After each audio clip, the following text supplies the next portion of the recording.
ආදරණීය දුවේ පුතේ 2022 උසස් පෙළ විභාගය සඳහා පෙනී සිටීමට බලාපොරොත්තු වන 2019 සාමාන්‍ය පෙළ සමත්ව සිටින සුවහසක් ලාංකේය දුවදරුවන් වෙනුවෙන් මා පාඩම් මාලාවක් ඉදිරිපත් කිරීමට බලාපොරොත්තු වෙනවා.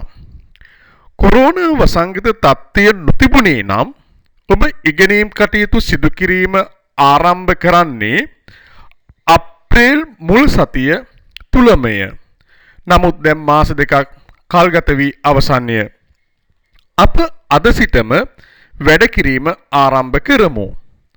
මෙම ඉදිරිපත් කිරීම ඒක පාර්ශවීය විදිහට මා විසින් ඉදිරිපත් කරන අතර මාගේ පැහැදිලි කිරීම් වලට දරුවන්ගේ ප්‍රතිචාරය කුමක්දයි තේරුම් ගැනීමට හැකියාවක් මාහට ලැබෙන්නේ නැත. එබැවින් මෙම ඉදිරිපත් කිරීමේදී මතුවන සෑම ගැටලුවක්ම පිළිවෙලට ලියා ගන්න. පසුව දුරකථන ඇමතුමක් මගින් මාගෙන් එය විමසා निराकरणය කර ගැනීම යෝග්‍යයයි මා ඔබට යෝජනා කරනු ලබනවා. අපේ වැඩ කටයුතු අද සිටම අපි ආරම්භ කරමු. 2022 වර්ෂයේ පැවැත්වෙන විභාගයෙන් අප ලකුණු පිරුණු ඒ සාමාර්ථ තුනක් සහිතව විශ්වවිද්‍යාලයට ඇතුළු වීම සඳහා සුදුසුකම් ලබා ගනිමු. ආදරණීය දුවේ පුතේ, ඔබ සියලු දෙනා කැපවන්න. මා අද සිට ඔබට පාඩම් මාලාව පිළිවෙලට ඉදිරිපත් කිරීමට බලාපොරොත්තු වෙනවා. මා ජයන්ත කුමාර. දැන් දුවේ පුතේ අපි බලමු නිපුණතාවය 1. මේ නිපුණතාවය 1 යටතේ ඉදිරිපත් කිරීම කරන්නේ එමෙන්නත අපි සාකච්ඡා කිරීම කරන්නේ ගිණුම්කරණය හා එහි අවශ්‍යතාවය. ඒ නිපුණතාවය යටතේ අපිට නිපුණතා මට්ටම් ඒ යටතේ සාකච්ඡා කළ යුතු නිපුණතා මට්ටම් 3ක් තියෙනවා. ඒ පළවෙනි එක ඇත්තටම ආයතනයේ කෙරෙහි ඇල්මක් දක්වන පාර්ශවයන්ට තීරණ ගැනීම සඳහා ගිණුම් කරන තොරතුරු වල වැදගත්කම කියන කොටස අපි අවධානය යොමු කරනවා, සාකච්ඡා කිරීම කරනවා. ඇත්තටම ගත්තොත් මේ ව්‍යාපාරයක් අපි ගිණුම් කරන කටයුතු කරනකොට ව්‍යාපාරයක් කෙරෙහි අවධානය යොමු වෙනවා. ව්‍යාපාරයක් කියන්නේ මොකද්ද? එමෙතන මේ ව්‍යාපාරයක්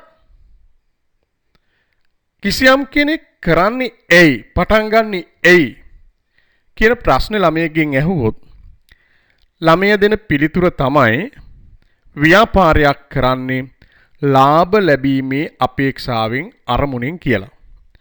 ව්‍යාපාරයක් කරන්නේ ඇයි කියලා ඇහුවොත් එහෙම දරුවෝ දෙන පිළිතුර තමයි මේ ව්‍යාපාරය කරන්නේ ලාභ ලැබීමේ අපේක්ෂාවෙන්, පරමාර්ථීය ලාභය.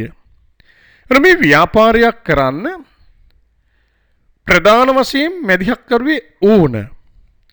එයා තමයි ව්‍යාපාරේ ප්‍රධාන වශයෙන් අරමුදල් සපයන්නේ. අපි කියන ප්‍රාග්ධනීය සපයන්නේ. ඒ පුජ්‍යලයා අපි හඳුන්වනවා හිමිකරු කියලා. අයිතිකරු. අයිතිකරුවන් එක්කෙනෙක් හෝ කිහිප දෙනෙක් ඉන්න පුළුවන්. අයිතිකරුවෝ ගණනාවක් ඉන්න පුළුවන්. එහෙනම් මෙයා තමයි ව්‍යාපාරේ ප්‍රාග්ධනීය යොදන්නේ. මෙයා තමයි ව්‍යාපාරට අවශ්‍ය අරමුදල් ප්‍රධාන වශයෙන් සපයන්නේ. අයිතිකරු තමයි ව්‍යාපාරයේ තීන්දුව తీරන ගැනීම සඳහා මැදිහත් වෙන්නේ. ව්‍යාපාරය මෙහෙවන්නේ. එතන මේ අයිතිකරු අනිත් පැත්තෙන් අපි හිතමු මේ ව්‍යාපාරයේ කෙරෙහි උනන්දුවක් දක්වන පාර්ශවයක්. Taman යෙදු ප්‍රාග්ධනයට ප්‍රමාණවත් ප්‍රතිලාභයක් තියේද? ව්‍යාපාරයකට ලාභද? එහෙම නැත්නම් ව්‍යාපාරයේ පාඩු ලබනවද? ණයතුරුස් ගෙවා ගන්න පුළුවන්ද? එහෙම කියලා බලනව කවුද? මේ අයිතිකරු. JK ව්‍යාපාරය මේ ඉන්නේ අයිතිකරු. හැබැයි ඔබ හිතන්න මේ ව්‍යාපාරය අයිතිකරුගෙන් පමණක් නෙවෙයි, මේ ව්‍යාපාරය හා බැඳිච්ච තවත් පාර්ශවයන් ඉන්නවා. අපි බලමු එවැනි පාර්ශ්වයන් කිහිපයක්. තව කණ්ඩායමක් තමයි ව්‍යාපාර කළමනාකරුවෝ. අයිතිකරුම විතරක් නෙමෙයි. ව්‍යාපාරය මෙහෙවනකොට කළමනාකරුවෝ ඉන්නවා. අයිතිකරුට ව්‍යාපාර ශාඛා ගණනාවක් තියෙන පුළුවන්. ඒ ව්‍යාපාර හැම එකක්ම Tamanට තනිවම මෙහෙවන්න බෑ. ඒ නිසා කළමනාකරුවෝ කියලා කොටසක් පත් කර ගන්නවා. අයිතිකරුත් ප්‍රධාන කළමනාකරුවෙක්. ඊට අමතරව ව්‍යාපාරයේ තීන්දුව తీරන ගැනීම සඳහා ව්‍යාපාරයේ මෙහෙවන්න, ව්‍යාපාරයේ ධනය වැඩි කරන්න, ව්‍යාපාරයේ ලාභදායීත්වය වැඩි කරන්න, එවැනි තීරණ ගැනීම සඳහා ව්‍යාපාරික කළමනාකරුවෝ ඉන්නවා. මේ කළමනාකරුවෝ තමයි ව්‍යාපාරය මෙහෙවන්නේ. ඒතකොට ඒ ව්‍යාපාරය මෙහෙවන්න අවශ්‍ය තොරතුරු මේ කළමනාකරුවන්ට අවශ්‍යයි. හරිනේ? දැන් අයිතිකරු ඉන්නවා, ව්‍යාපාරේ කළමනාකරුවෝ ඉන්නවා. ඊට පස්සේ තව පාර්ශවයක් තමයි සැපියුම්කරුවෝ. ණය සැපියුම්කරුවෝ, බැංකු, පුජ්‍යලයෝ, වෙනත් ආයතන. මේ පාර්ශ්වයන්ගෙන් ව්‍යාපාරයේ ණය තුරුස් ගන්නවා. ඔබ දන්නවා. සාමාන්‍යයෙන් කඩසාප්පුවක් ගාවට ගිහිල්ලා හිටගෙන ඉන්නකොට, බලාගෙන ඉන්නකොට බෙදා හැරීමේ රට ගණනාවක් එනවා. මේ රට වාහන වලින් ව්‍යාපාරය භාණ්ඩ ණයට මිලදී ගන්නවා. ඒ වගේම බැංකු ආයතන වලින් ණයට බඩු ගන්නවා. ඒ වගේ විවිධ පාර්ශවයන්ගෙන් ව්‍යාපාරය අරමුදල් ලබා ගන්නවා. මේ විවිධ ආයතන, බැංකු ආයතන බලනව Taman සැපියු ණය අය කර ගන්න පුළුවන්ද? ණය වාරික සුරක්ෂිත වේද? ඒ වගේ මේගොල්ලොන්ට මේ බාහිර සැපියුම් කරුවන්ට මේ ව්‍යාපාරයේ තොරතුරු අවශ්‍ය වෙනවා. දැන් මම ව්‍යාපාරයට සම්බන්ධ පාර්ශ්වයන් තුනක් කිව්වා. අයිතිකරු, කළමනාකරු, ණය සැපියුම් කරුවෝ. මේගොල්ලෝ දැන් ව්‍යාපාරයේ පිළිබඳ උනන්දුවක් දක්වන, ඇල්මක් දක්වන පාර්ශ්වයන් කියලා අපිට කියන්න පුළුවන්. ඒ වගේම අපිට ගන්න පුළුවන් රාජ්‍ය, රාජ්‍ය ආයතන. ඔබ දන්නවා රාජ්‍ය ආයතන ව්‍යාපාරයක් කෙරෙහි බලාගෙන ඉන්නේ ඇයි කියලා ඇහුවොත්, ඇල්මක් දක්වන්නේ ඇයි කියලා ඇහුවොත්, ඒගොල්ලෝ නිරන්තරයෙන්ම මතක් කර කාරණ තමයි ටැක්ස්, බදු අය කරන්න. ඒ විතරක් නෙමෙයි, මේ ව්‍යාපාර සම්බන්ධයෙන් තීන්දුව తీරන ගන්නේ රජයේ ජාතික ප්‍රතිපත්ති හදනවා. කුෂිකර්මයේ පිළිබඳ ජාතික ප්‍රතිපත්තිය, අධ්‍යාපනයේ පිළිබඳ ජාතික ප්‍රතිපත්තිය, ඒ වගේම ජාතික ගිණුම් සකස් කරන්න. මේ ව්‍යාපාරීය නෛතික සීමාවන්ට යටත්ව ව්‍යාපාර කටයුතු කරගෙන යනවද? ඒව මේ ආයතන සම්බන්ධයෙන් නියාමනයක් කරන්න. මේ රජයේ රාජ්‍ය ආයතන මේ ව්‍යාපාර කෙරෙහි ඇල්මක් දක්වන තොරතුරු අවශ්‍යයි. එතකොට මේ ව්‍යාපාරය කෙරෙහි මේ වගේ විවිධ පාර්ශ්වයෝ ඉන්නවා. අපි බලමු තව පාර්ශවයක්. සේවකයෝ. දැන් සේවකයෝ කිව්වහම ඔබ දන්නවා මේ දවස්වල සේවකයෝ ව්‍යාපාර කෙරෙහි හොඳ ඇල්මකින් ඉන්නේ. මොකද්ද? මේ කොරෝනා වසංගතය එක්ක අපේ රැකියා සුරක්ෂිතතාවය කුමක්ද?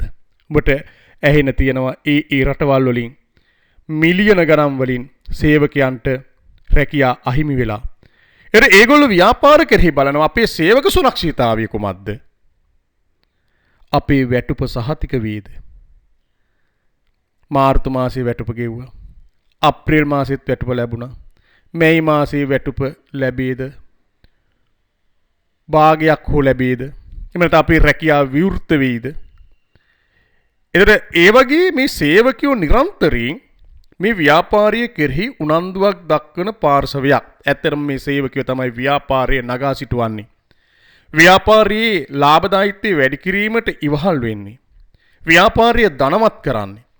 ඒ නිසා මේ සේවකයෝ ව්‍යාපාරය එක්ක බැඳිච්ච පාර්ශවයක්. ඒගොල්ලෝ ව්‍යාපාරය කෙරෙහි උනන්දුවක් දක්වන විශේෂිත පාර්ශවයක්. ඒ වගේම අපි බලමු ගනුදෙනුකරුවෝ. ඔබ දන්නවා ව්‍යාපාරයකට ගියාම ගනුදෙනුකරුවෝ මොනතරම් ඉන්නවද?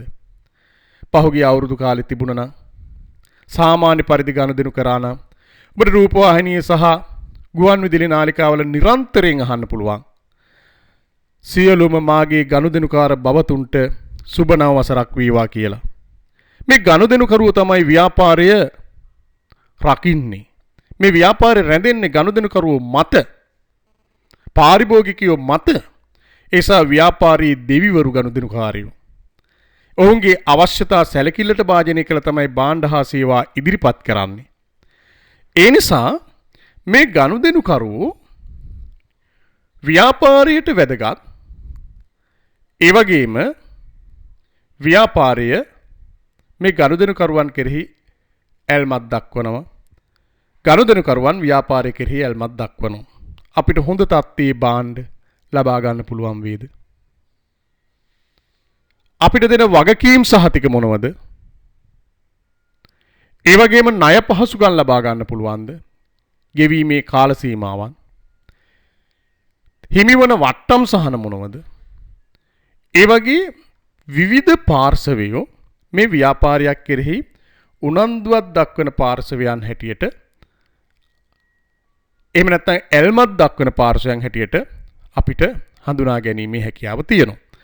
ඒ අනුව මේ ගිණුම්කරණය කියන එක හඳුනා ගැනීම සඳහා මේ වැදගත්. මීට අමතරව විවිධ පාර්ශවයන් තව ඉන්න පුළුවන්. වෘත්තිකයෝ, නීතිවේදීන්, සමාජ ක්‍රියාකාරීත්වයට දායක වන විවිධ සංවිධාන, මේ සෑම පාර්ශවයක්ම ව්‍යාපාර කෙරෙහි උනන්දුවක් දක්වන විවිධ පාර්ශව හැටියට අපිට සලකන්න පුළුවන්.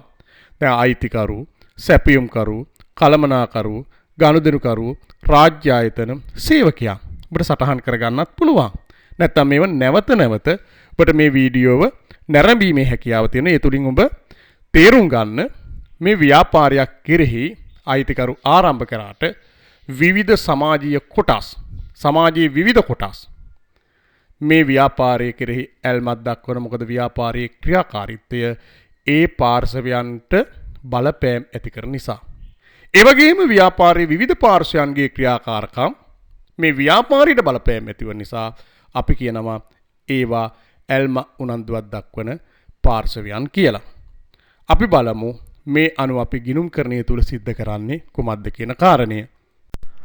අපි ගිණුම්කරන නිර්වචනයන් කෙරෙහි අවධානය යොමු කළොත් අපිට පුළුවන් විවිධ ආයතන මේ ගිණුම්කරණය කෙරෙහි උනන්දුවක් දක්වන, ඒ අභිවෘද්ධිය සඳහා බිහි වෙච්ච විවිධ ලෝකේ තියෙනවා ආයතන. මේ ආයතන විසින් ඉදිරිපත් කරපු නිර්වචනයන්, ඒ වගේම විවිධ විද්වතුන් විසින් ඉදිරිපත් කරපු නිර්වචනයන් මේ චුට්ට අධ්‍යයනය කරන්න. මෙවැනි නිර්වචන ගණනාවක් තියෙනවා. එයින් අපි නිර්වචන කිහිපයක් කෙරෙහි අවධානය යොමු කරනවා. ඇමරිකානු පොදු සහතිකලත් ගණකාධිකාරී ආයතනය මේ ගිණුම්කරණය කියලා හඳුන්වන්නේ මොකද්ද? ව්‍යාපාරික යටත් පිරිසෙන් අර්ධ වශයෙන්වත් මූල්‍ය ස්වරූපයක් ගන්නා ගනුදෙනු හා සිද්ධි සුවිශේෂී ආකාරයට මුදල් මාධ්‍ය උපයෝගී කරගෙන සටහන් කිරීමේ, වර්ග කිරීමේ, සාරාංශ කිරීමේ සහ ක්‍රියාවලියේ ප්‍රතිඵල විවරණය කිරීමේ කලාව ගිණුම්කරණයයි. මේ එක නිර්වචනයක්. මේ නිර්වචනය මූල අපි ඉදිරියේදී ඉගෙන ගනු ලබන, අධ්‍යයනය කරනු ලබන මූල්‍ය ගිණුම්කරණය කියන එකට දැඩි සම්බන්ධතාවයක් තියෙනවා. අපි මේ නිර්වචන එහෙම කියවල පැත්තකින් තියමු. ඊට පස්සේ අපි බලමු තව නිර්වචනයක්. ඊළඟ නිර්වචනය අපි බලමු ඇමරිකානු ගිණුම්කරන සංගමය. ඇමරිකානු ගිණුම්කරන සංගමය විසින් ඉදිරිපත් කරපු නිර්වචනය ගිණුම්කරන තොරතුරු භාවිතා කරන පාර්ශවයන්ට තීරණ ගැනීමට හා නිගමනවලට එළඹීමට හැකිවන පරිදි ආර්ථික තොරතුරු හඳුනා ගැනීමේත්, මැනීමේත්, sannivedanaya කිරීමේත් ක්‍රියාවලිය ගිණුම්කරණය නම් වේ. මෙන්න මේ නිර්වචනය අපි පොදුවේ ගොඩනගාගෙන තියෙන ගිණුම්කරන නිර්වචනයට බෙහෙවින් සමානයි. එතන මේ නිර්වචනයන් දෙකම ඔබට ඉදිරිපත් කරේ තව නිර්වචන ගණනාවක් තියෙනවා. ඔය දරුවෝ ඉගෙනීම් කටයුතු කරන්න සම්බන්ධ වුණාට පස්සේ ඒ නිබන්ධනය තුලේ නිර්වචන සියල්ලම අන්තර්ගත වෙනවා. ඔබට සමහරලාට පාසලේදී ඇගීමක් දෙන්න පුළුවන්. විවිධ නිර්වචන අලලා නිබන්ධන පොත් පිංචක් සකස් කරන්න කියලා. එතකොට ඒකේ ඒ නිර්වචන සියල්ලම තියෙනවා. මේ නිර්වචනය අපේ පොදු නිර්වචනයට බොහෝ සෙයින් සමානයි. අපි මේ නිර්වචන දිහා බලලා අපේ නිර්වචනය අපි ගිණුම්කරණය කියන්නේ මොකක්ද කියන කාරණය අපි කොහොමද විග්‍රහ කරගන්නේ නිර්වචනය කරගන්නේ කියන කාරණේ අපි බලමු. ඒ අනුව පොදු නිර්වචනය බලන්න ගිණුම්කරණය කියලා හැඳින්වෙන්නේ කුමක්ද කියලා හොඳට කියවන්න. හොඳට සවන් දෙන්න. ගිණුම්කරණයේ වශයෙන් හැඳින්වන්නේ උනන්දුවක් දක්වන පාර්ශවයන්ට තීරණ ගැනීම සඳහා ගිණුම් කරන ඒකට දාලා ආර්ථිකමය තොරතුරු ලබා දීමේ සමස්ත ක්‍රියාවලියයි. ඒතර ගිණුම් කරණය කියලා කියන්නේ අපි කිව්වා ව්‍යාපාරයක් කෙරෙහි නැත්නම් අපි කියන ඉදිරියට ගිණුම් කරන ඒකකය එන්ටිටි එක ව්‍යාපාරයක් කෙරෙහි උනන්දුවක් දක්වන පාර්ශ්වයන් එල්මක් දක්වන පාර්ශ්වයන් ස්ටේක් හෝල්ඩර්ස්ලා මේගොල්ලෝ අරමුණු ව්‍යාපාරය කෙරෙහි එල්මක් දක්වන්නේ විවිධ කාරණා මුදුන් පමුණවා ගන්න. අන්නේ ගොල්ලොන්ට අවශ්‍ය වෙනව තොරතුරු ඒ විවිධ පාර්ශ්වයට අයිතිකරුවන් කළමනාකරුවන්ට සේවකයන්ට රාජ්‍ය ආයතනවලට ඒ වගේම ගනුදෙනු කරුවන්ට ණය සැපයුම් කරුවන්ට මේගොල්ලොන්ට තීරණ ගන්න අවශ්‍යයි. ණය සැපයුම් කරුවෝ ණය සපයන්නේද නැද්ද? ණය මත අප ලබා ගන්නේද නැද්ද? ණය සීමා වැඩි කරන්නේද අඩු කරන්නේද? මේ ආදි වශයෙන් තීරණ ගන්න. විවිධ පාර්ශ්වය ඒගොල්ලොන්ට අවශ්‍ය වෙනවා තොරතුරු. අන්නේ ආර්ථිකමය තොරතුරු ලබා දීමේ සමස්ත ක්‍රියාවලිය අපි මෙතෙන්දී හඳුන්වනවා ගිණුම්කරණය කියලා. එන ඔය දරුවෝ ගිණුම්කරණ නිර්වචනය දැන් ඉගෙන ගන්න. උනන්දුවක් දක්වන පාර්ශවයන්ට තීරණ ගැනීම සඳහා ගිණුම්කරණ ඒකකයට අදාළ ආර්ථිකමය තොරතුරු ලබා දීමේ සමස්ත ක්‍රියාවලිය ගිණුම්කරණය නම් වේ. ඒ විදිහට අපිට නිර්වචනය ගොඩනගා ගැනීමේ හැකියාව තියෙනවා. අපි බලමු ගිණුම්කරණයේ අරමුණ කුමක්ද කියලා.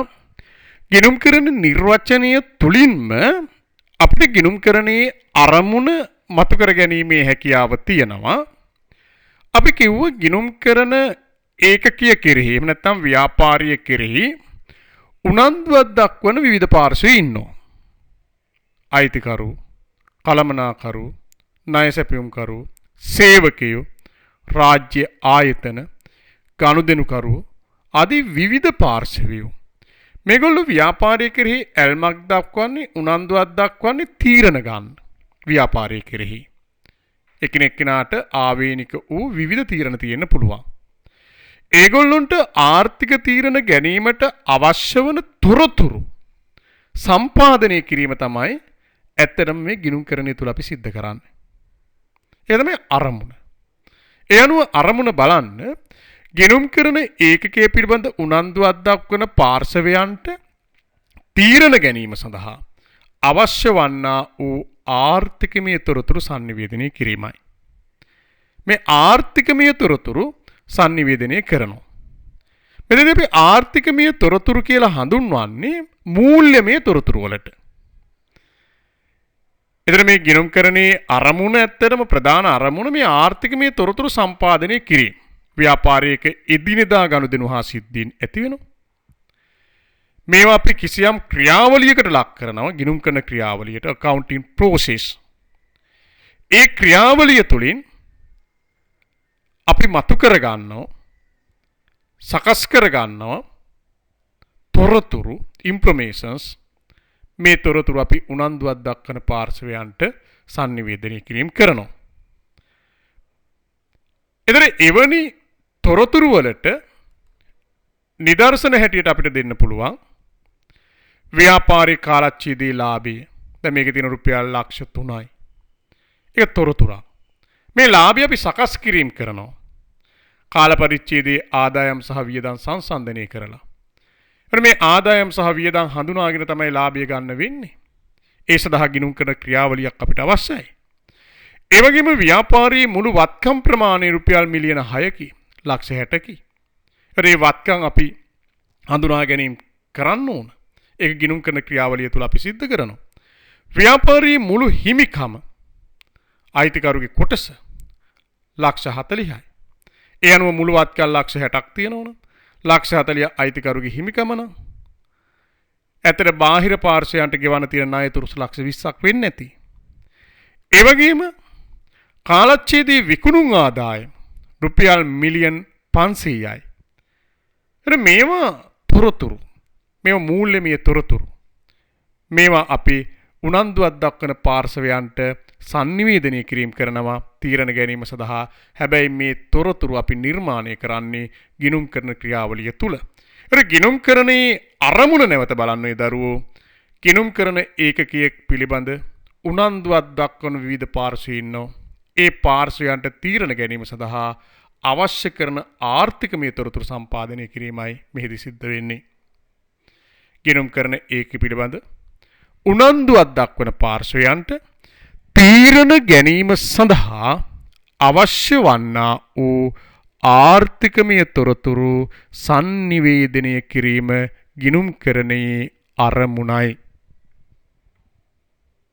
හැබැයි මෙතෙන්දී ඔය දරුවෝ තේරුම් ගත යුතු වන තවත් වැදගත් කාරණයක් වෙන්නේ මේ උනන්දුවක් දක්වන පාර්ශ්වයන්ට තීරණ ගැනීම සඳහා වැදගත් වෙන්නේ මූල්‍යමය තොරතුරු පමණක් නෙවෙයි.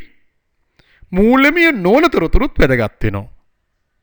ඒවා තීරණ ගැනීම සඳහා වැදගත්. අපි එම තොරතුරුත් අවශ්‍ය පරිදි sannivedanaya කිරීම කරනවා. මේ සඳහා කළමනාකරන ගිණුම් කරන ඉඩක් තියෙනවා. එන මූල්‍යමය නොවන තොරතුරු තීරණ ගන්න වැදගත් වෙනවා. නිදසුනක් හැටියට බලන්න. ව්‍යාපාරයේ සේවක සංඛ්‍යාව 200යි.